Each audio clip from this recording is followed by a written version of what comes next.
So now we're going to have a look at testes structure initially.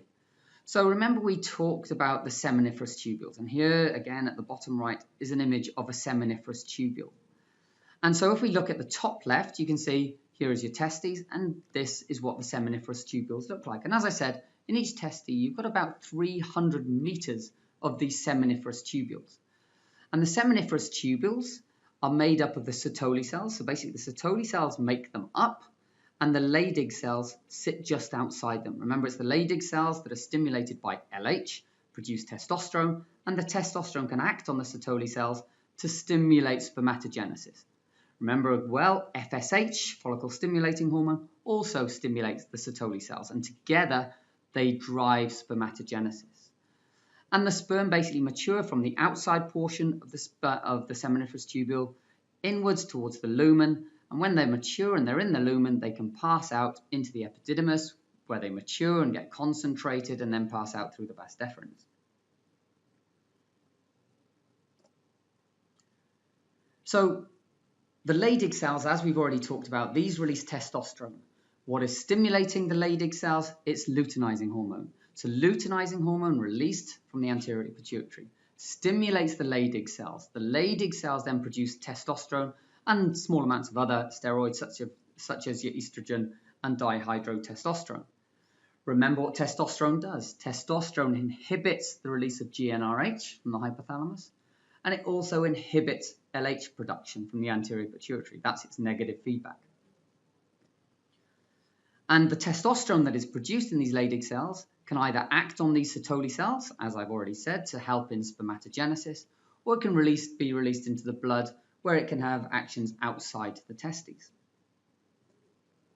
But what are some of the functions of testosterone and the more powerful androgen dihydrotestosterone? So again, I want you to be thinking about this. What are the effects of androgens, testosterone and DHT before birth, after birth, for in other words in your sex-specific tissues, in other reproductive related effects, secondary sexual characteristics, and then non-reproductive actions you can think about. So press pause and just have a little think, just for a minute or so. What can you think of before we go through it?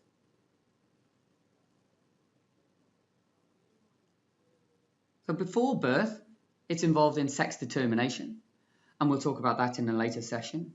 It helps to masculinize the reproductive site and the external genitalia, and that often requires does require the more powerful androgen DHT.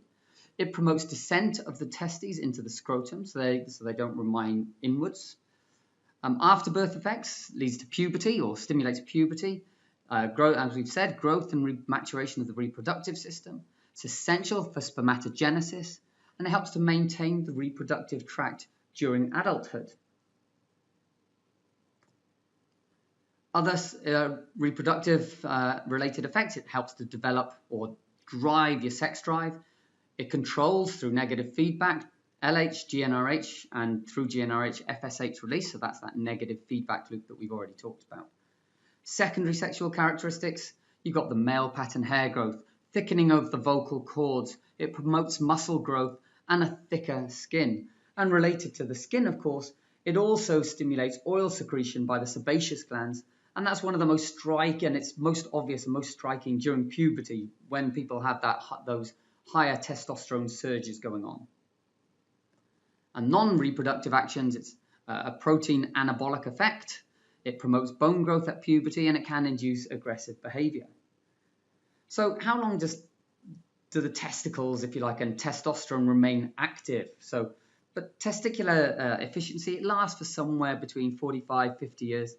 And some males can actually continue to father children into their 70s. But over time, there is a gradual reduction in testosterone and spermatogenesis. And that's not caused by a decreased stimulation of the testes, but probably arises due to degenerative changes associated with aging that occur in the small testicular blood vessels. And this is called androgen deficiency in aging males, or ADAM. But this is just a normal part of aging. So we've talked about the Leydig cells, remember? So we'll just remind yourself, what do the Leydig cells do?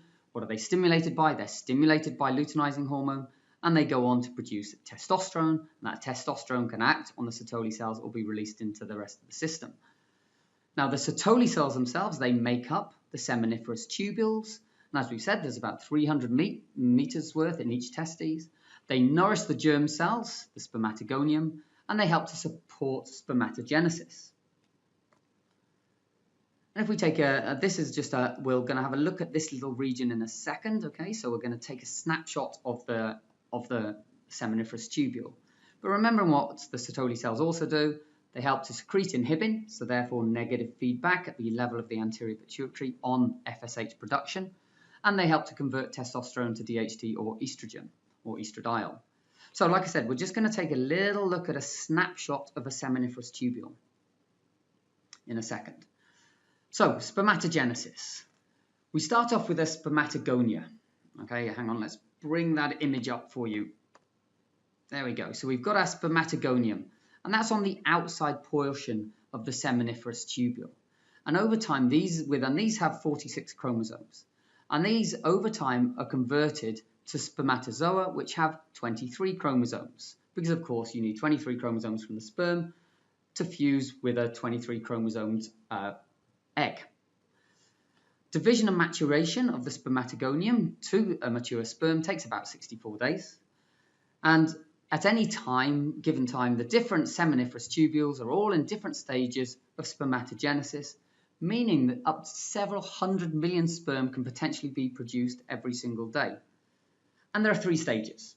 So spermatogonia as cells, they basically undergo mitotic and meiotic divisions and ultimately give rise to those spermatogonia. Remembering, of course, that spermatogenesis requires a temperature just below normal body temperature, and that's achieved by having testes hanging outside the abdominal cavity within the scrotum. And spermatogenesis, remember, requires FSH, it requires testosterone, and it requires estrogen. So how does spermatogenesis actually happen? What is going on in that whole process?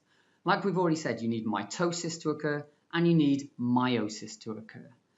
And so the first stage is mitotic proliferation, and that occurs in the outermost layer of the seminiferous tubule. And testosterone is essential for both mitosis and meiosis to occur. So if we're starting with the spermatogonium, so remembering this is in the outermost layer of the seminiferous tubule. This has got, at this stage, 46 chromosomes, so that's your diploid number, and they are single-stranded. We then undergo a process of mitosis, where again we just make more spermatogonia, where again we have the diploid number, 46, which are all single-stranded. Now, one of these daughter cells remains out the outer edge of the seminiferous tubule, so basically it's helping to maintain the sperm germ cell line.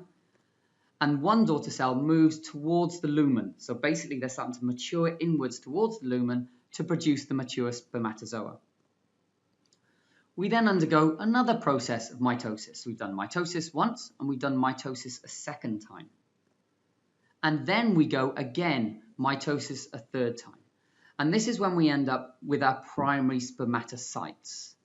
So what happens after this last mitotic stage, so mitosis the first one, then we have another one, then we have a third one, and after this last mitotic stage, the primary spermatocytes enter a resting phase, during which the chromosomes are duplicated and the double strands remain together in preparation for the first meiotic division. So when we're looking at it, we start off with 46 chromosomes, the diploid number, and they are single-stranded. We undergo mitosis, and then finally, again, we've got at the end of this, our primary spermatocytes, again, have got the diploid number, which is 46 chromosomes, but they are now double-stranded.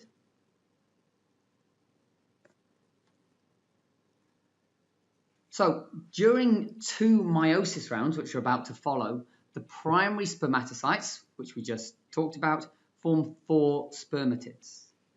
So our spermatids, they have 23 single chromosomes, which is the amount that you want to be able to fuse with the 23 single chromosomes within the egg.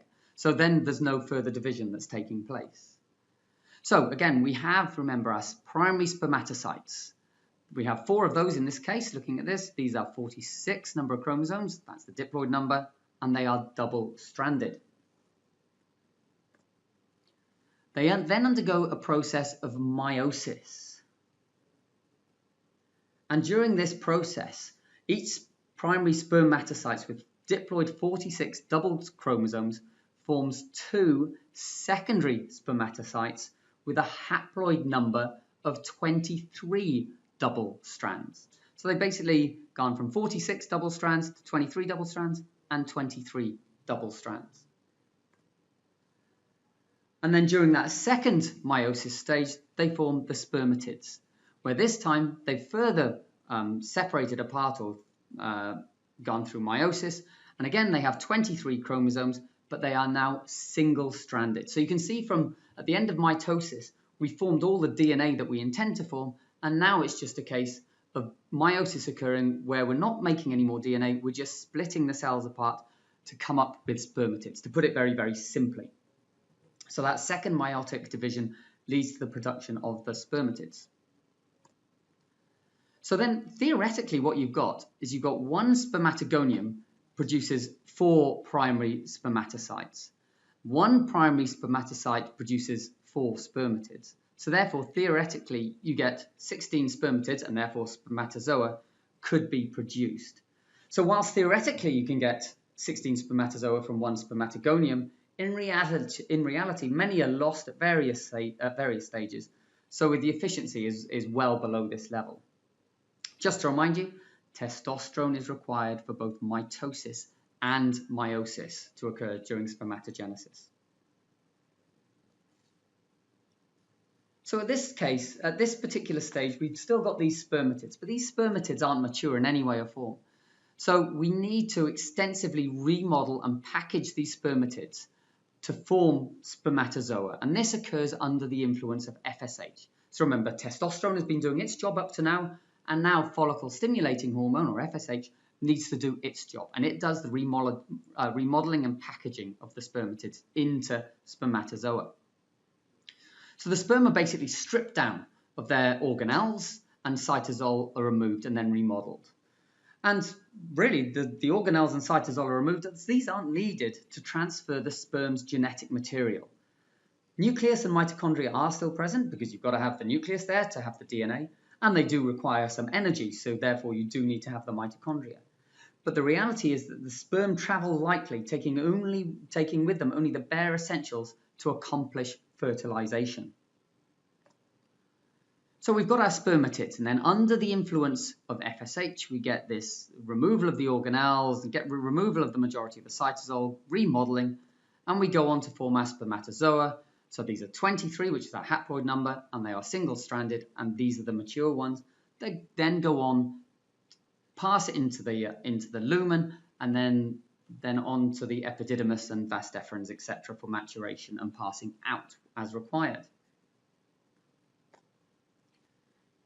So during meiosis, what's happened, of course, is half the sperm receive an X chromosome and half a Y chromosome. And that's how it's males, of course, who influence, or the male sperm rather, influences what sex a baby is going to be. If we're looking at the structure of a basic sperm, it has a head, and within the head you have a nucleus, and you also have an acrosome, and we'll talk about that a little bit later. The acrosome is very, very important in terms of getting through the egg wall, because there are enzymes within that help to break down the egg wall to allow the DNA from the sperm to pass into the egg. We have a midpiece, which of course contains the mitochondria to produce energy, and then we have the tail, which uses the energy to swim. So, like we said, the head has got the nucleus with the genetic material within it, and also this acrosome. So you've got your DNA within the nucleus, you've got this red bit, which is your acrosome, and outside the acrosome, you've got the plasma membrane of the sperm. And really, what is the acrosome? It's a modified form of a lysosome, which helps penetrate the ovum. Because what do lysosomes contain? They contain enzymes. So it's really a modified lysosome, and it's formed by aggregation of vesicles produced from ER, Golgi, and lysosome before they're all discarded, basically. during the process of maturation and remodeling. And the acrosomal enzymes, they remain inactive until the sperm and the egg contact each other. And what it does, when they eventually go on to interact with each other and the plasma membrane disappears, the acrosome becomes enzyme. It's an enzyme-filled vesicle. And so basically it forms like a drill for penetrating the ovum. The enzymes are released when the egg and the sperm contact each other. So, and you need several sperm to be basically drilling into an egg just to allow one sperm's DNA to get through, if that makes sense. And the tail, of course, provides sperm motility, movement of which is provided by the mitochondria producing ATP in the sperm midpiece. But when the sperm actually leave the testes, they're not motile and they're not fertile at this stage. They need to undergo a further maturation stage. And testosterone helps to stimulate maturation within the epididymis. So remembering where they're leaving from, they're made within the testes, and then they pass into the epididymis. And in the epididymis, this is where they further mature under the influence of testosterone.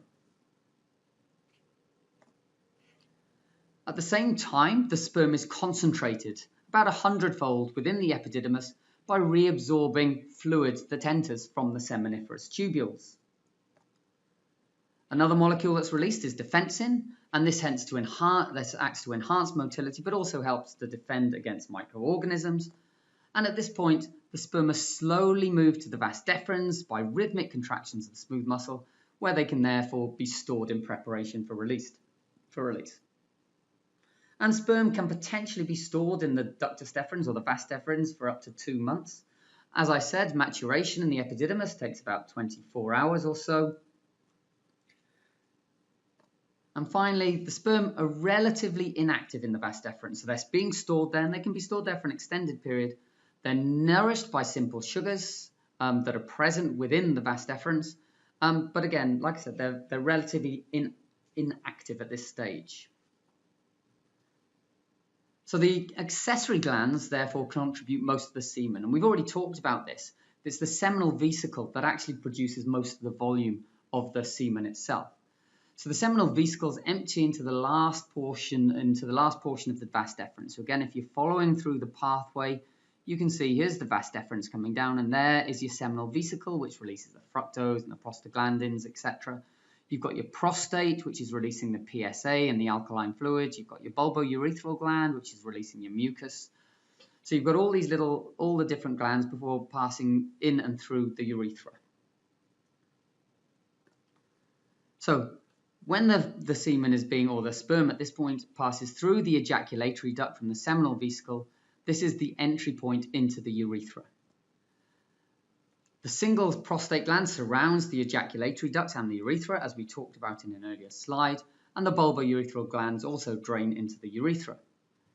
So when you get semen, it's basically the accessory glands, so the seminal vesicle, the prostate, and the bulbourethral glands, are secreting the various fluids that we've already talked about that support sperm viability in the male and female reproductive tracts, but also aid in their transport through the uterus and the fallopian tube towards the egg, the top 1/3 towards the egg, which is present within the fallopian tube. And fertilization usually occurs in the top 1/3 of the fallopian tube. That's called the ampulla. So what are the components of semen? Well, you have sperm, and you have around about 180 million per ejaculate and about 3 mils, but it varies anywhere between 2 and 6 mils. Some ejaculates can contain up to 400 million sperm, so it's a large amount. You have mucus, which acts as a good lubricant. You have buffers to neutralize the acidic environment of the vagina. You have nutrients such as fructose to nourish the sperm. You have clotting factors such as fibrinogen to form the clot within the vagina as the penis is withdrawn. You then have other molecules such as PSA, which liquefy the clot after penis withdrawal, and prostaglandins to stimulate smooth muscle contraction and therefore aid transport. What I'd like you to do right now is press pause and actually try and remember where each of these various things are produced, which accessory glands are they producing. So where's the mucus made and released from? Where are the buffers? So the alkaline fluid, where's that's made? Where's the fructose released from? Where are the fibrinogen? Where's that released? Where's the prostaglandins and where's PSA? So I just want you to think, where is each one of those actually released from? So press pause and have a little think about that. Infertility, well, that is classified as less than 20 million sperm per ejaculate. It's basically not enough sperm to fertilize an egg because so few make it towards the site of fertilization in the upper third of the fallopian tube that with that small number, you don't get enough. Remember, you need sufficient sperm to bind to the egg and start to drill those holes in it, if you like, to allow the DNA in. One sperm binding to the egg will not fertilize the egg. You need several binding. If you don't have enough sperm, not enough will bind the egg. Therefore, you can't get through the outer membrane of the egg to fertilize it. So a couple of things I want you to think. What is a vasectomy? Press pause, have a think. What is a vasectomy? It's basically where a small segment of each vas deferens is removed. And so if you remove a small segment of vas deferens, so you cut a little bit off and so they're no longer joined up, still produce the sperm, they still mature in the epididymis, they can still be concentrated, but they can't pass out on appropriate stimulation to be ejaculated. And those sperm that are there, they're removed by phagocytosis. So they don't just build up and build up and build up, they are removed. Next question for you. Does a vasectomy affect male libido and masculinity?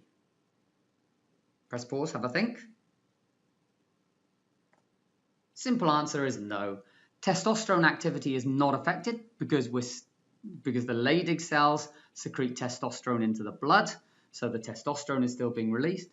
And the testosterone-dependent masculinity and libido are also not affected. So it's all about birth control more than anything else.